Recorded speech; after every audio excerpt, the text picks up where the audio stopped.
రీసెంట్‌గా వచ్చినటువంటి 5 రాష్ట్రాల ఎన్నికల రిజల్ట్స్‌లో భారతదేశం అంతా కూడా షాక్ అయినటువంటి రిజల్ట్ ఏంట్రా అంటే ఏ రాష్ట్రం అంటే తమిళనాడుది. యెస్. అక్కడ నూతనంగా క్రియేట్ అయినటువంటి పార్టీ, నూతనంగా నిర్మించబడినటువంటి పార్టీ అయినటువంటి తమిళగ వెట్రి కజగం పార్టీ టీవీకే అధినేత, సినీ హీరో, జననాయకన్‌గా పేరు పొందినటువంటి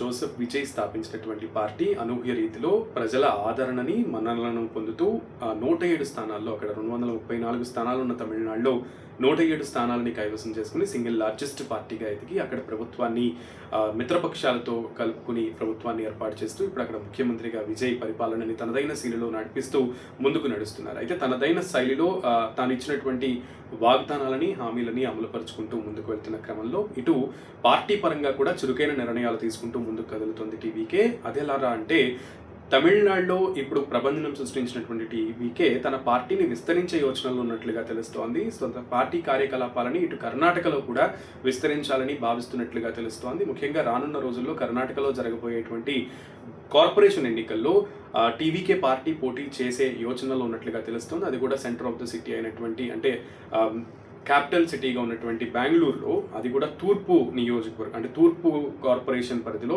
50 వార్డులు ఉంటాయి. ఆ 50 వార్డుల్లో కూడా టీవీకే పార్టీ పోటీ చేయాలని భావిస్తుంది. అక్కడ విజయ్ ఫ్యాన్స్ అసోసియేషన్ కార్యకలాపాలు జరుగుతూ ఉండటం, సేవా కార్యక్రమాలు ఎక్కువగా జరుగుతూ ఉండటం, అండ్ ఇంకొకటి అక్కడ 20 నుంచి 22 లక్షల మంది జనాభా తమిళులు ఉండటం కూడా టీవీకే పార్టీకి కలిసి వస్తుంది అంటూ కూడా భావిస్తున్నారు. సో తద్వారా టీవీకే పార్టీ ఈ ఎన్నికల్లో పోటీ చేసి వచ్చేటువంటి ఫలితాల ఆధారంగా పార్టీ విస్తరణ కార్యాచరణను రూపొందించే యోచనలో టీవీకే పార్టీ ఉన్నట్లుగా తెలుస్తోంది.